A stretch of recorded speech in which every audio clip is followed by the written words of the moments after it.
Hello, good evening. माझा आवाज येतोय की नाही एकदा चेकआउट करा. स्क्रीन तर शेअर केलेलीच आहे. स्क्रीन तुम्हाला विजिबल असेल, ते सुद्धा चेकआउट करा.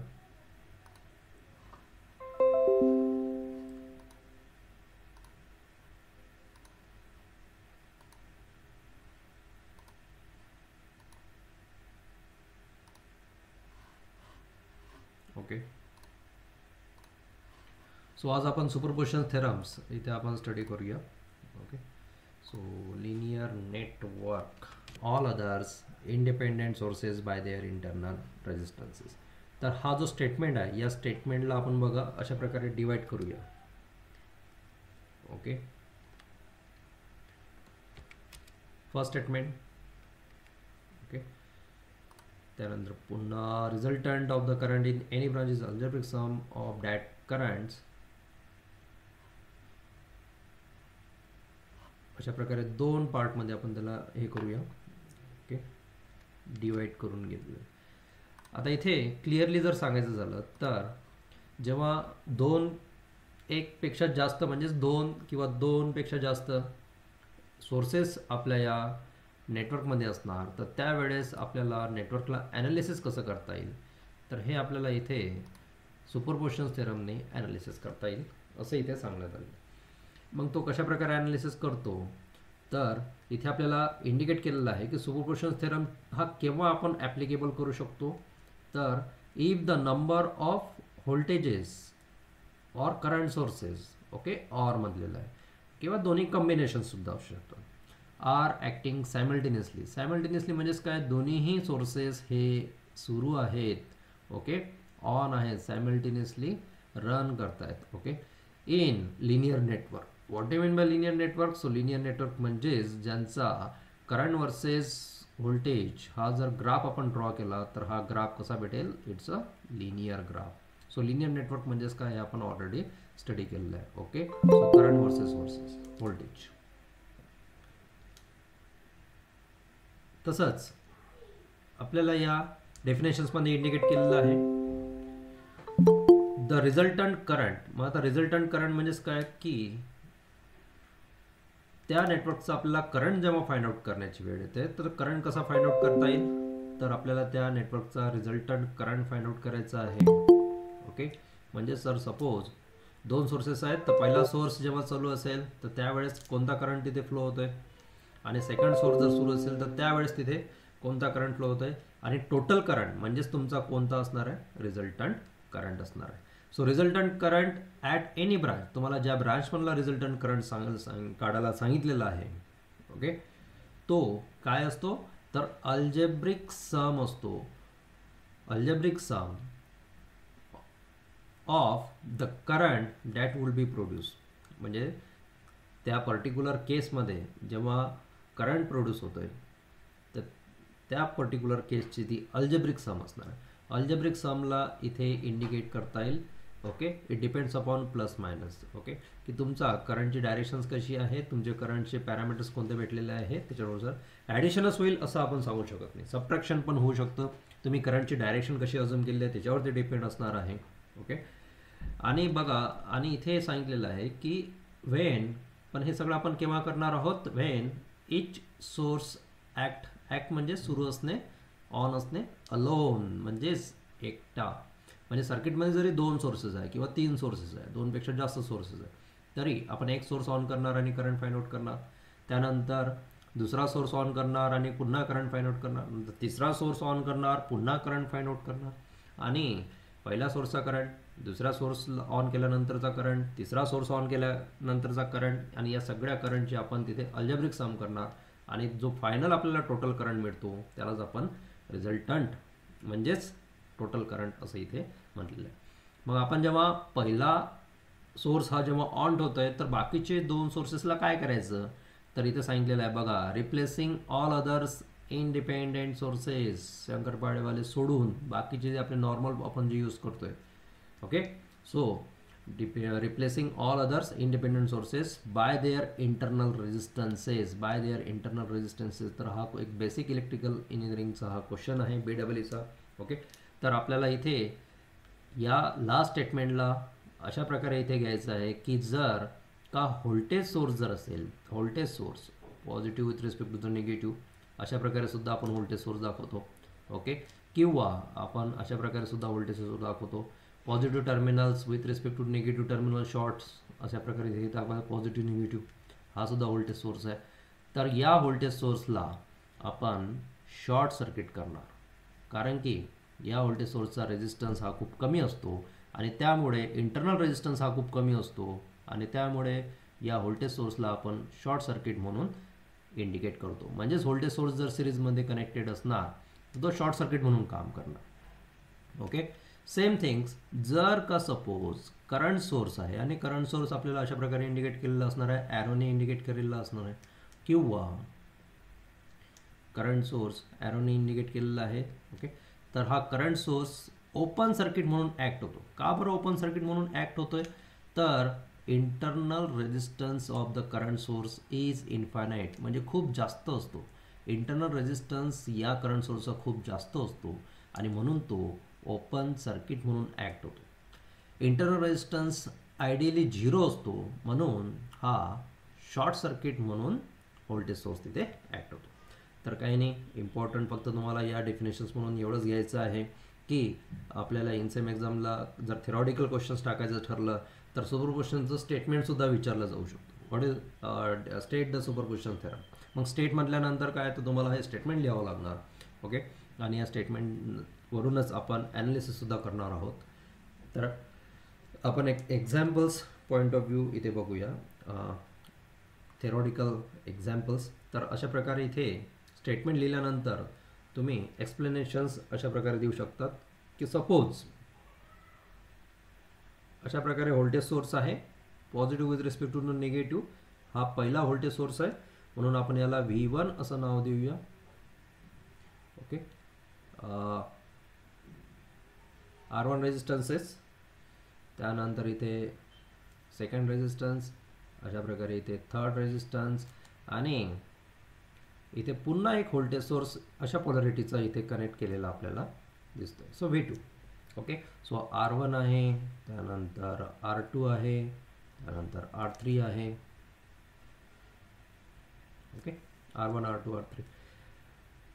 तर आपल्याला जर सपोज इथे सांगितलं असेल की फाइंड करंट I आणि हा करंट कुठून फ्लो होत आहे, तर हा करंट सपोज अशा प्रकारे इथून फ्लो होत आहे, R3 म्हणून फ्लो होत आहे. So find current using superposition theorem. तर सुपरपोजिशन थेरमला मी आता इथे शॉर्ट फॉर्ममध्ये लिहिताना SPT थेरम अशा प्रकारे लिहिला. So SPT means superposition theorem. Okay, तर मग आपल्याला दोन सोर्सेस दिसत आहेत, V1 आणि V2. ओके, तर म्हणजेच सुपरपोजिशन थेरम आपण इथे अप्लाय करू शकतो. तर मग त्या केसमध्ये आपण इथे कन्सिडर करणार आहोत केस 1. मग केस 1 मध्ये आपण V1ला V1 सोर्सला अलोन, V1 सोर्स ॲक्ट म्हणजे सुरू असणे, ॲक्शनमध्ये असणे. V1 source act alone. Okay, मग V2ला काय करणार, तर V2 सोर्सला आताच आपण बघितलं की V2 सोर्सला आपण शॉर्ट सर्किट करणार. ओके, कारण की V2 सोर्सचा हा जो रेजिस्टन्स असतो तो खूप कमी असतो, 0 असतो, त्याच्यामुळे तो शॉर्ट सर्किट म्हणजेच या V2 सोर्समधून 100% ऑफ करंट फ्लो होणार आहे. आणि मग पुन्हा सर्किट ड्रॉ करायचं. ओके, म्हणजेच इथे पुन्हा सर्किट ड्रॉ करण्याचे सुद्धा मार्क्स असतात. त्यामुळे इथे पुन्हा सर्किट तुम्ही कसं ड्रॉ करणार, तर V1 हा सोर्स इथे दाखवायचा. ओके, रेजिस्टन्सच्या पोझिशन ज्या असणार आहेत त्या ॲज इट इज तिथे राहणार आहेत आणि फक्त V2 सोर्स हा शॉर्ट सर्किट झालेला आपल्याला इथे बघायला मिळेल. तर अशा प्रकारे इथे हा असा शॉर्ट सर्किट करायचा आणि हा V2 सोर्स इथे शॉर्ट सर्किट आपण दाखवलेला आहे. मग आता इथे या फर्स्ट केसमध्ये जो करंट आपल्याला फाइंड आउट करायचा आहे, जो की R3 म्हणून फाइंड आउट होतोय, तर त्याला आपण एक काहीतरी नाव देऊ शकतो, I' करंट. तर इथे तुम्हाला जे काही नेटवर्क मेथोडॉलॉजी माहीत आहे, तर इथे I' करंट हा तुम्ही इथे काय करणार, फाइंड करणार. ओके, आणि तो आपल्याला मिळणार सुद्धा युजिंग KVL यूज करणार, कोणी नोडल ॲनालिसिस यूज करणार, कोणता स्टुडंट सपोज आपला सिरीज पॅरलल रेजिस्टन्सेस, बेसिक रेजिस्टन्सेस ही मेथोडॉलॉजी यूज करून सुद्धा फाइंड आउट करू शकतो.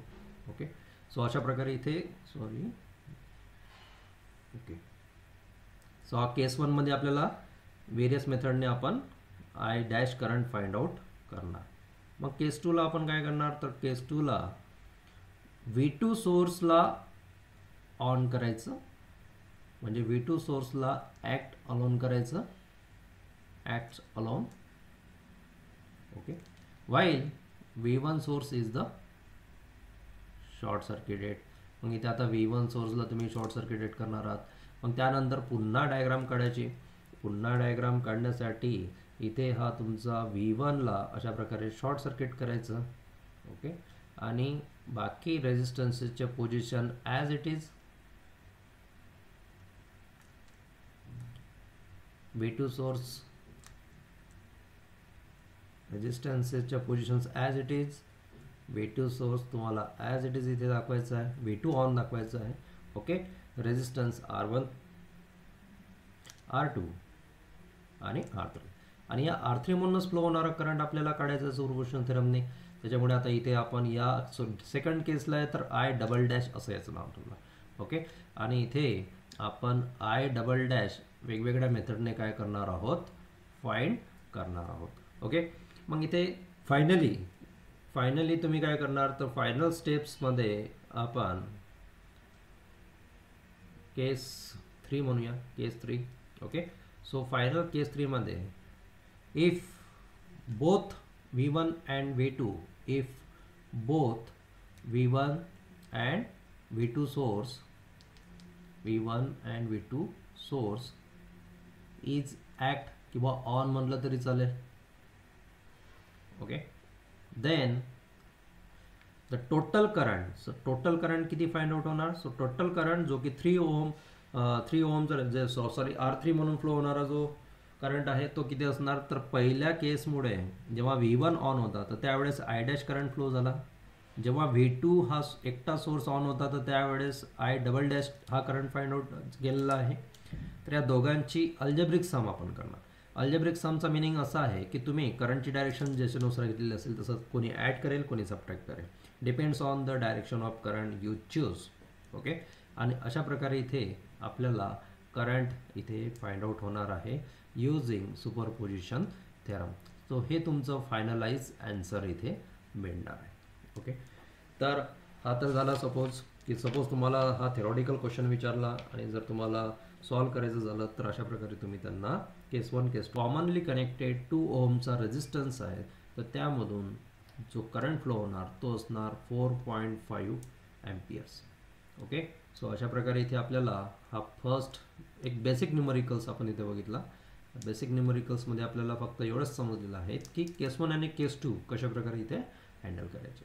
ओके, सेम थिंग्स एक सेकंड न्यूमरिकल्स आपण घेऊया ज्याच्यामध्ये तुम्हाला BWचा एक कन्सेप्ट तिथे यूज करावा लागणार आहे. Current is always flow from low resistive path. इथे आपल्याला find the current through the 5 ohm resistance using the principle of superpositions अशा प्रकारे विचारलेलं आहे. फाइंड द करंट, न्यूमरिकल्स लिहून घेऊया. Find the current flowing through 5 ohm resistance. Okay, using principles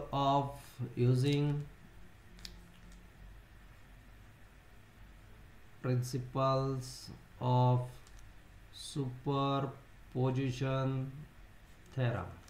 Okay, आणि circuit आपल्याला अशा प्रकारे दिलेला आहे की हा अशा प्रकारे व्होल्टेज सोर्स इथे आहे जो की 10 व्होल्टचा आहे. ओके, त्यानंतर करंट सोर्स इथे पॅरलली कनेक्टेड केलेला आहे. ओके, जो आहे 1 एम्पियरचा आणि 5 ओहमचा रेजिस्टन्स पुन्हा इथे अशा प्रकारे पॅरलली आपल्याला कनेक्टेड दाखवलेला आहे. Okay, so this is the 5 ohm resistance. So इथे आपल्याला फाइंड आउट करायचं आहे so current flowing through the 5 ohm resistances but using superposition theorem.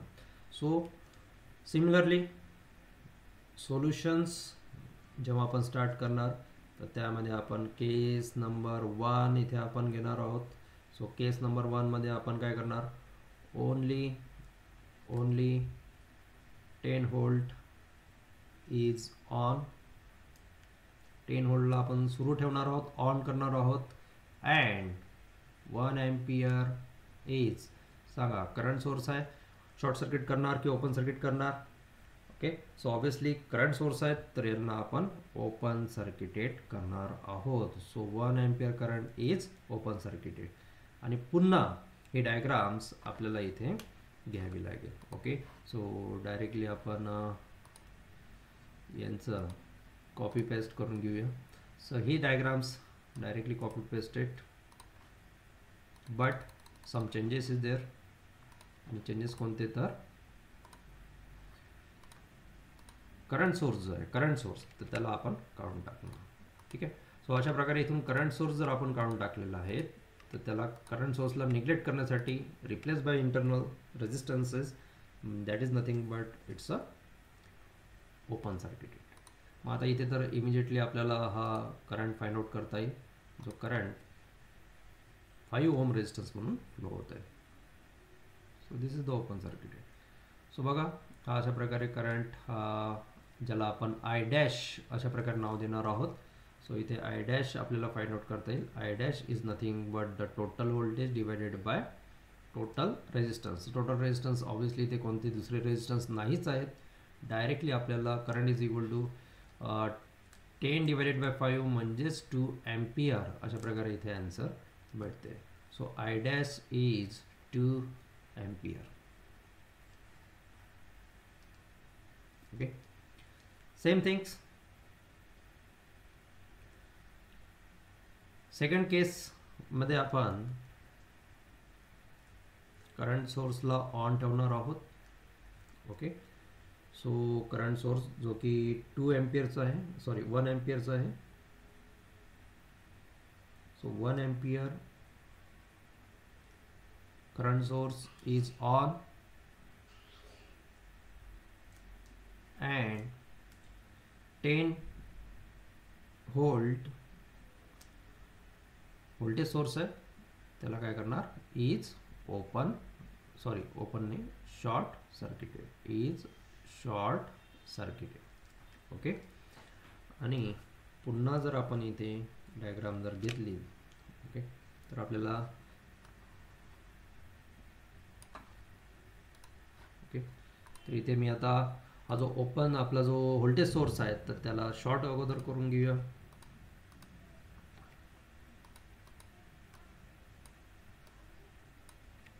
Like that. Okay, so short circuited करायचं आहे, ओपन ठेवायचं नाही आहे कारण की व्होल्टेज सोर्स आहे आणि इथे शॉर्ट सर्किटेड. मग आता इथे आपल्याला बघायचं आहे की करंट आय डबल डॅश, तर अशा प्रकारे हा करंट आय डबल डॅश आपण इथे इंडिकेट करणार. बट शॉर्ट सर्किटेड आहे. Short circuited means the current magnitude खूप higher amount of current flow होणार कारण की व्होल्टेज सोर्सचा जो इंटरनल रेजिस्टन्सेस आहे तो खूप लो असतो. ओके, ॲज अशा प्रकारे इथे सांगूया, as the internal resistance of voltage source of VTG म्हणजेच voltage source is very small, is very small. Ideally किती असतं, 0 असतं. Okay, ideally the internal resistance of voltage source is 0 and the current, basic BEEचा आपला हा concept आहे. Current always flow from low resistive path. Current is always flow from low resistive path. मला सांगा, हा 1 एम्पियरचा करंट आहे. आता 1 एम्पियरचा करंट हा 5 ओहम म्हणून फ्लो होणार की जिथे रेजिस्टन्स आयडियली 0 ओहम आहे तिथून फ्लो होणार. Okay, so obviously short circuit जे आपण केलेलं आहे त्यामधून हा I dash current completely flow होतो. म्हणजेच 5 ओहम म्हणून जो करंट फ्लो होतोय it's ultimately it's a 0 ampere. कोणताही करंट हा 5 ओहम म्हणून फ्लो होणार नाही. का बरं फ्लो होणार नाही? तर बाजूला आपण कारण लिहिलेलं आहे की आपण व्होल्टेज सोर्स जेव्हा इथे शॉर्ट सर्किट करतोय तर त्या केसमुळे व्होल्टेज सोर्सचा इंटरनल रेजिस्टन्स खूप कमी असतो आणि आयडियली तो 0च असतो आणि लो रेजिस्टिव्ह पाथ म्हणून करंट हा नेहमी फ्लो होत असतो. So current is flow from low resistive path. Okay. आणि मग इथे आपण हे पण सांगू दिलं की hence the zero current flowing through 5 ohm. Zero current is flowing through 5 ohm. Okay. आणि म्हणून आपण इथे म्हणू शकतो की I double dash is 0 ampere. I double dash is 0 ampere. This is the equation number 2. Okay. And finally आपण solve करणार आहोत the case number 3. And case number 3 is nothing but the algebraic sum of I dash and I double dash. Okay. So ultimately आपल्याला इथे मिळते current is I dash plus I double dash. So I dash आपल्याला 2 ampere current असा भेटला होता. I double dash 0 आपल्याला मिळालेला आहे. सो इथे आन्सर येणार आहे current, total current flowing through Wien the both sources is on. इथे आपण अशा प्रकारे इथे total current flowing through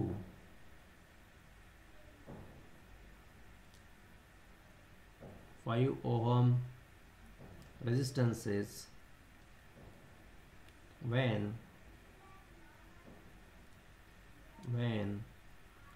both sources is on. जेव्हा दोन्ही सोर्सेस ऑन आहेत तर त्यावेळेस टोटल करंट हा किती फ्लो होतोय? So it's a 2 ampere. Okay. So hope so हा एक न्यूमेरिकल समजलेला असेल. तसंच आपण अजून एक न्यूमेरिकल्स इथे सॉल्व करून बघू की ज्याच्यामध्ये आपल्याला लूप्स असणार आहेत. म्हणजे तिथे आपल्याला KVL अप्लाय करता येईल आणि तशा केसमध्ये जर आपल्याला एक 3 लूपचा जर आपण न्यूमेरिकल घेतला तर तो सुद्धा आपल्याला इथे सॉल्व करता येऊ शकतो. ओके. सो फाइंड त्याचा न्यूमेरिकल नंबर जो चालू असेल तो 3rd वगैरे जो काही चालू असेल. Find the current using superposition theorem. Okay. So इथे मी डायरेक्टली I इंडिकेट करतोय. Find the current I using superposition theorem SPT. आणि आपल्याला डायग्राम्स इंडिकेट केलेली आहे अशा प्रकारे 2 ohm,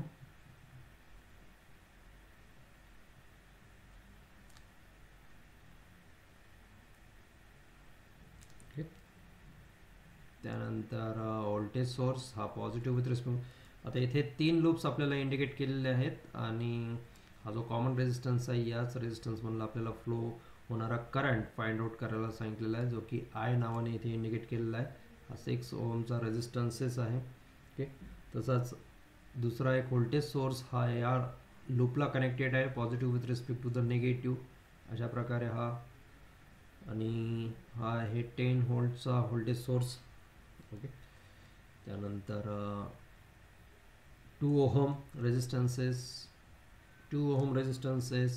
it's a 4 ohm resistances, 6 ohm resistances आणि हा आहे 5 व्होल्टचा सप्लाय. ओके. मग इथे आपण आता पहिले डायरेक्शन ऑफ करंट अशा प्रकारे हा गिवन डायग्राम्स आपल्याला दिलेला असणार आहे. तर या गिवन डायग्राम्समध्ये आपण अगोदर सोल्युशन्समध्ये मेन्शन करणार आणि केस 1 आपण तिथे घेणार. तर केस 1 घेतल्यानंतर मग आपण डायरेक्शन्स तिथे डिसाईड करणार. सो सोल्युशन्स, त्यानंतर केस 1. Okay. Only 5 volt source is on. तर आपण इथे फर्स्ट केसमध्ये 5 व्होल्टचा सोर्स ऑन ठेवूया अँड 10 व्होल्ट सोर्स. तर 10 व्होल्ट सोर्सचं काय करणार? तर 10 volt source is short circuited. Okay. So आपल्याला ही डायग्राम कॉपी करून घ्यावं लागेल जेणेकरून आपल्याला वेळोवेळी तिला युटिलाइज करता येईल. ओके,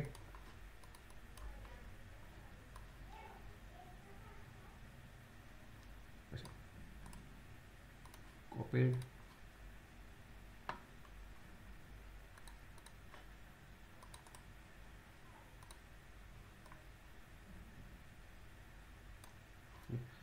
इथे आता आपण 5 व्होल्ट फक्त ऑन ठेवलेला आहे, त्याच्यामुळे आपण हा जो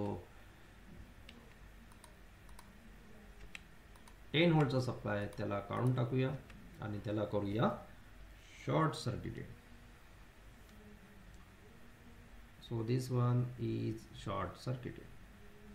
बघा अशा प्रकारे आपल्याला ही डायग्राम मिळाली आहे. आता या डायग्राममध्ये आपण इंडिकेट करणार आहोत की फर्स्ट लूपचा करंट आहे तो अशा प्रकारे इथे I1 अशा प्रकारे इंडिकेट करतोय. त्यानंतर सेकंड लूप आपण हा कन्सिडर करूया. सेकंड लूपचा जो करंट आहे तो I2 अशा प्रकारे इंडिकेट करूया. तसाच हा जो थर्ड लूप आहे या थर्ड लूपचा करंट आपण I3 अशा प्रकारे इथे इंडिकेट करूया. So I1, I2 and I3 current आपणच्या डायरेक्शन्स इथे आपण जेव्हा न्यू डायग्राम ड्रॉ केली तर त्याच्यामध्ये आपण इथे मेन्शन्स केलेले आहे. ओके, सो ऑब्वियसली आपण इथे KVLनी हा करंट फाइंड आउट करणार आहोत जो की I नावाचा करंट आहे. तर इथे हा फर्स्ट केस आहे, त्या केससाठी आपण या करंटला नाव देऊया I dash current. Okay, I dash current म्हणूया. ओके, आणि इथे आपल्याला ठीक आहे पहिले अगोदर करंट फाइंड आउट करून घेऊया. So KVL on loop 1. So KVL on loop 1 म्हणजेच काय की सेकंड चॅप्टर्समध्ये डायरेक्टली आपल्याला फर्स्ट चॅप्टरचं खूप जास्त मदत होणार आहे. तर मी पहिल्या लूपवर KVL अप्लाय करतोय. बघा तुम्ही सुद्धा अप्लाय करा सायमल्टेनियसली आणि आन्सर करेक्ट येत आहेत का एकदा चेकआउट करा. So -6 I1 - I2.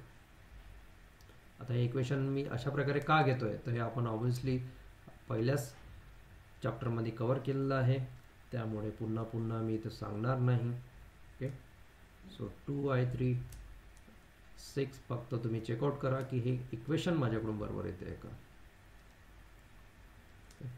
5 ला आपण राईट हँड साईडला जो पॉझिटिव्ह होता तो राईट हँड साईडला घेऊन मायनस झालेला आहे. ओके, मग इथे I1 बघा I1 6 -8 I1 अशा प्रकारे आपल्याला इथे मिळते. त्यानंतर +6 I2 असं एक इक्वेशन्स मला मिळते. +2 I3 is equals to the -5 is equals to the -5. तर अशा प्रकारे मला हे फर्स्ट इक्वेशन मिळालं, that is the equation number 1. तसंच इथे इक्वेशन नंबर 1 वगैरे मी काही लिहिणार नाही, डायरेक्टली आपण लिहूया KVL ऑन लूप 2. सो इथे लूप 2 म्हणजेच लूप 2चा करंट हा तुमचा मॅक्झिमम असणार.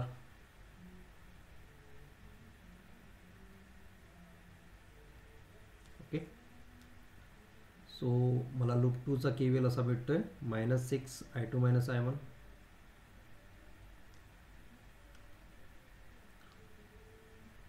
-4 I2 - I3. कारण की लूप 2 आणि लूप 1 ला I3 म्हणजेच लूप 3 सुद्धा इंटरकनेक्टेड आहे, म्हणून तिथे I3 करंट सुद्धा तुम्हाला बघायला मिळेल. मायनस प्लस होऊन 6 I1. Okay, -4 I2 minus plus होऊन 4 I3 is equals to the 0. Okay, आणि I1 जर बघितलं तर 6 I1च आहे. ओके, I2 जर बघितलं तर -6 - 4 म्हणजे -10 I2 आपल्याला अशा प्रकारे इथं येतोय. +4 I3 हा अशा प्रकारे इथे मिळतो इज इक्वल टू 0. तर बघा आपल्याला लूप 2 ला मी KVL अप्लाय केला तर आपल्याला इक्वेशन नंबर लूप 2चं सुद्धा इक्वेशन मिळालेलं आहे. तसंच आपण KVL ऑन लूप 3 सुद्धा करून घेणार आहोत. का बरं? कारण की आपल्याला कॅल्सीची मदत घेऊन I1, I2 आणि I3 इथे फाइंड आउट करायचे आहेत म्हणून. ओके, सो इथे -2 I3 -I1. ओके, आता ॲक्च्युली तो लूप तुम्हाला दिसत नसेल, पण इथे मी संध्याकाळी जेव्हा हे PDF तुम्हाला शेअर करेल तर त्याच्यामध्ये एकदा चेकआउट करून घ्या की हा KVL बरोबर आहे की नाही.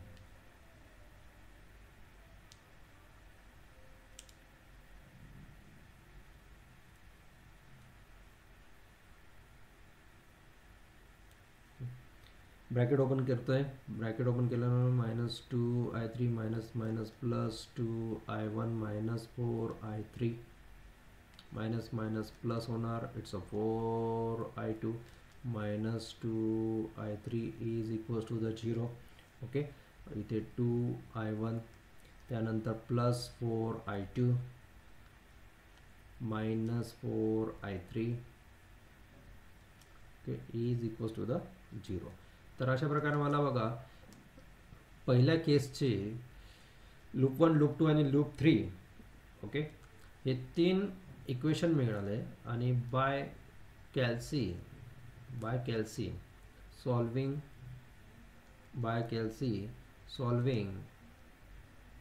इक्वेशन 1, 2 and 3 तर आपल्याला मी इथे कॅल्क्युलेट करून ठेवलेले आहेत. तर कॅल्क्युलेट केल्यानंतर मला I1 ची व्हॅल्यू जी तुमच्या कॅल्सीमध्ये x ची व्हॅल्यू दाखवणार, it's a -1.36 ampere. Okay, so same things I2 ची व्हॅल्यू -1.81 एम्पियर अशा प्रकारे मिळते आहे. तसंच I3 ची व्हॅल्यू ही -2.5 एम्पियर अशा प्रकारे आपला हा फर्स्ट केसचे आपल्याला करंट मिळालेले आहेत. आणि इथे आपण बघणार आहोत की केस I' जर आपल्याला फाइंड आउट करायचं असेल तर I' हा कसा मिळणार आहे, तर I1 मायनस I2. तर तुम्ही जर इथे चेकआउट केलं या डायग्राममध्ये तर तुम्हाला I' जो दिसतोय, so I' is nothing but I1 current हा अशा प्रकारे टॉप टू बॉटम येतोय.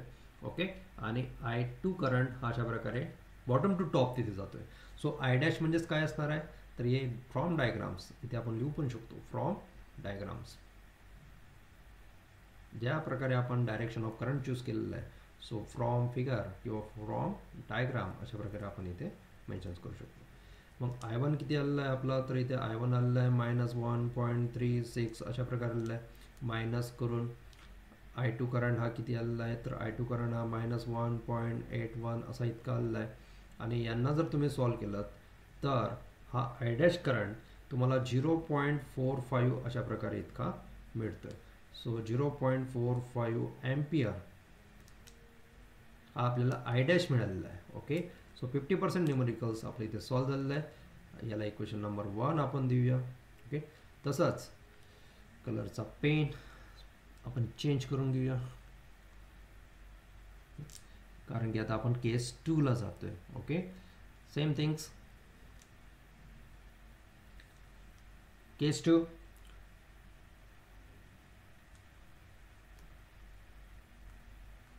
ते एक मोठंच न्यूमरिकल आपण घेतलेलं आहे जेणेकरून आपल्याला ते क्लिअरली आयडिया होणार आणि ह्याचे 3 किंवा 2 लूपचेच न्यूमरिकल तुम्हाला एक्झाममध्ये बघायला मिळतील. ओके, सो केस 2 साठी आपल्याला इथे डायग्राम लागणार आहेत. तर डायग्राम जर आपण इथे घेतले तर आपल्या लक्षात येईल की 5 एम्पियरचं 5 व्होल्टचा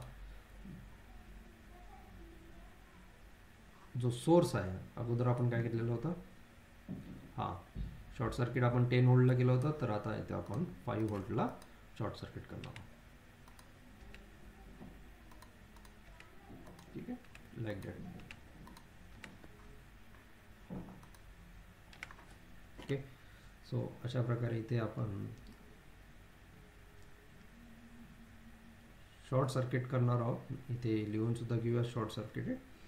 आणि ऑब्विसली करंटची डायरेक्शन्स कशी असणार, तर सेम करंटची डायरेक्शन ठेवायचे आहेत. लूपचे नाव सुद्धा सेम ठेवायचे आहेत. जसं की आपण हा पहिला लूप कन्सिडर केला होता तशाच प्रकारे हा सेकंड लूप कन्सिडर केला होता I2 म्हणून, आणि हा थर्ड लूप आपण कन्सिडर केला होता, त्याचं नाव त्याच्यातून फ्लो होणारा करंटचं नाव हे I3 अशा प्रकारे होतं.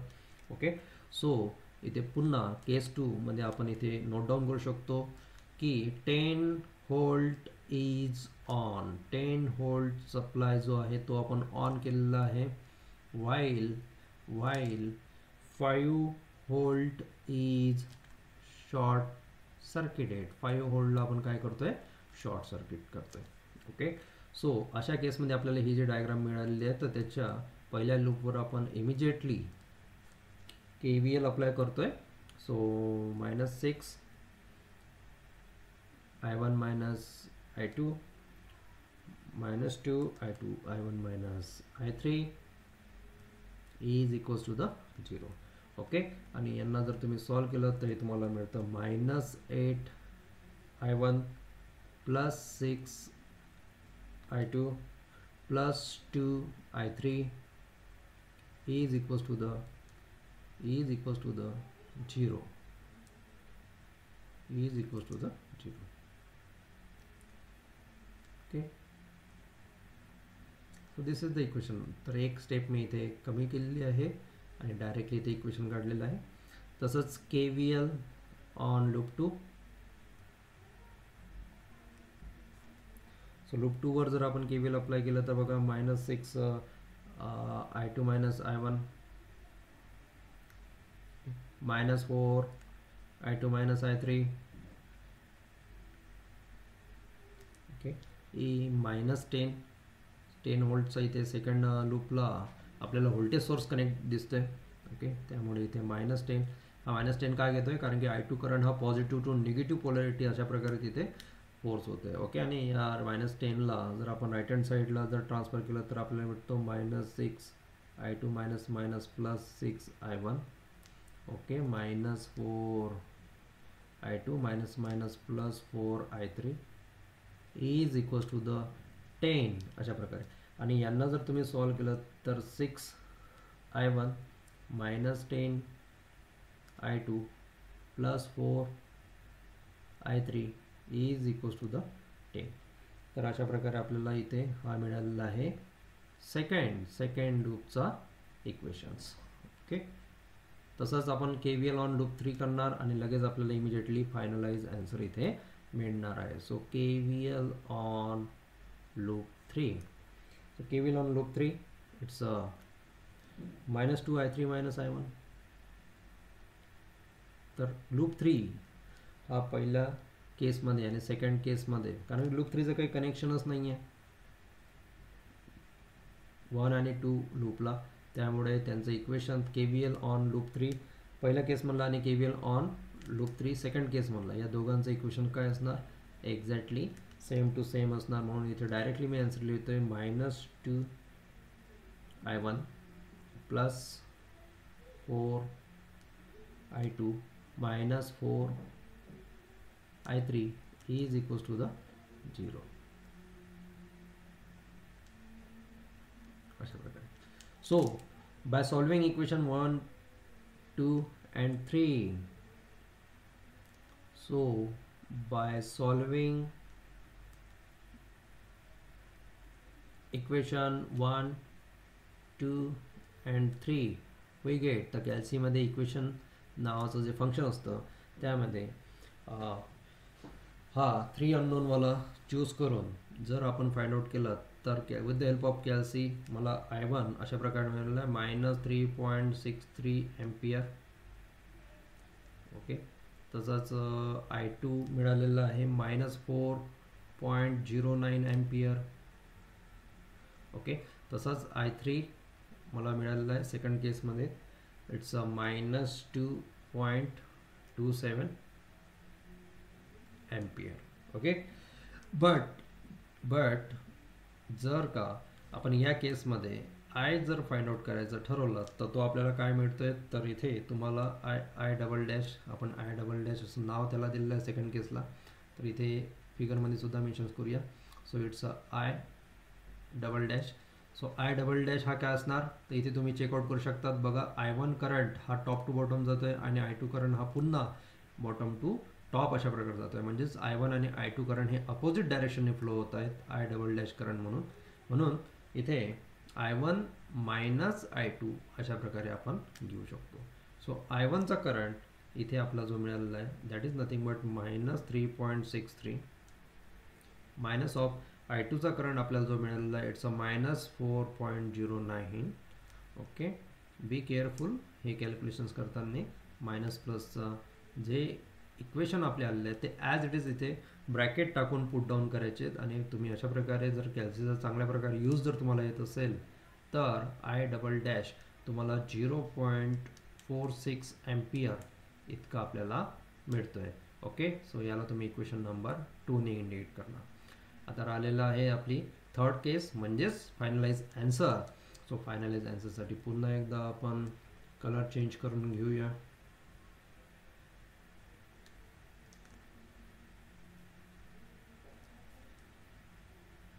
Okay, so case 3 1 2 3 total current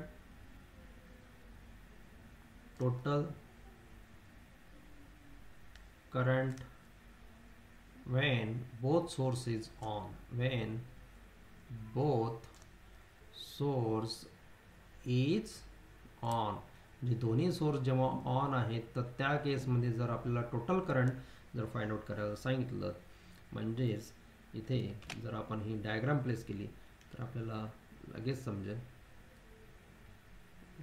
so I is nothing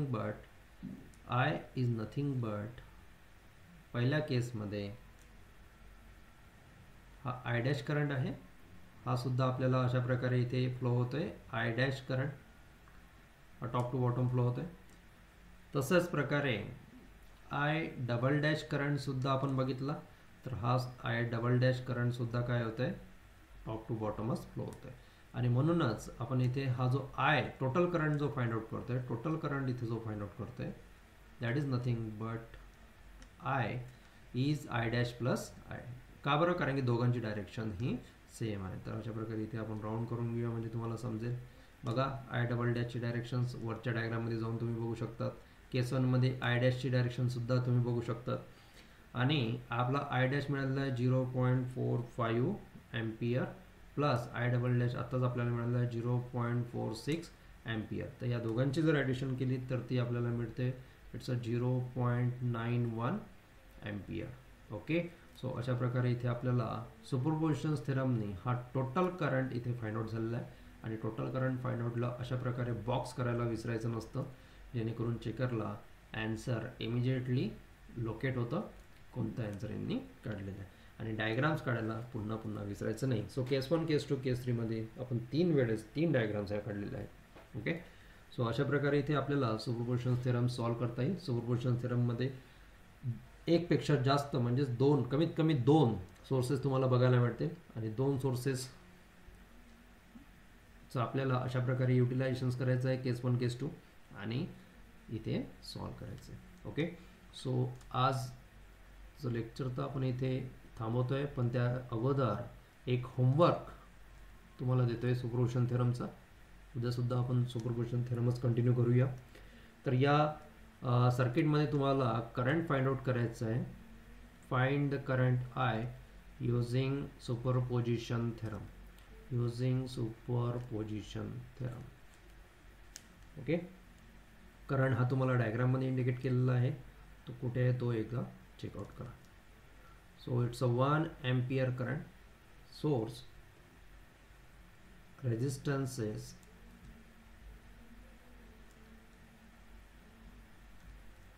1 ओमचा रेजिस्टन्स, 1 ओमचा रेजिस्टन्स आणि अशा प्रकारे इथे हा जो 2 ओमचा रेजिस्टन्स आहे, या 2 ओमचा रेजिस्टन्स म्हणून फ्लो होणारा हा I करंट आहे आणि तो तुम्हाला फाइंड आउट करायचा आहे युजिंग सुपरपोजिशन थेरम.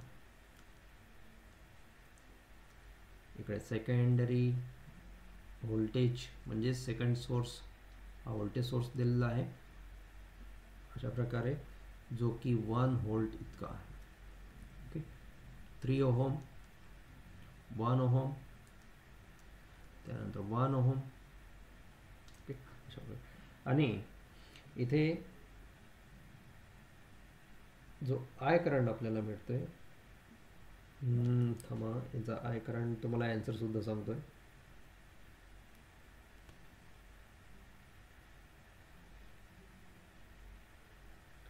ओके, हां, ॲन्सर सुद्धा इथे नोट डाऊन करून घ्या. तर हे सॉल्व करा युजिंग सुपरपोजिशन थेरम्स आणि या ॲन्सरमध्ये तुम्हाला जो I करंट मिळणार तो 0 एम्पियर इतका मिळणार. ओके, सो म्हणजेच ॲन्सर अगोदरच 0 मिळणार असं नाही आहे, तर दोघांची मॅग्निट्यूड हे सेम असणार, इक्वल अँड अपोजिट मॅग्निट्यूड आहे. त्याच्यामुळे इथे फायनलाइज तुम्हाला जे ॲन्सर मिळणार आहेत ते 0 एम्पियर इथे मिळणार आहे. बट केस 1 मध्ये सुद्धा तुम्हाला I डॅश हा करंट मिळणार आणि केस 2 मध्ये तुम्ही सॉल्व केल्यानंतर पुन्हा तोच बट अपोजिट मॅग्निट्यूड, म्हणजे एक प्लसमध्ये मिळणार एक मायनसमध्ये मिळणार. अशा प्रकारे इथे हा सुपरपोजिशन थेरमचा होमवर्क तुम्हाला सॉल्व करायचा आहे. ओके, तर ठीक आहे, आजचं लेक्चर आपण इथे थांबूया. उद्या आपण पुन्हा सुपरपोजिशन थेरमचे काही न्यूमरिकल्स आहेत ते आपण सॉल्व करण्याचा प्रयत्न करूया.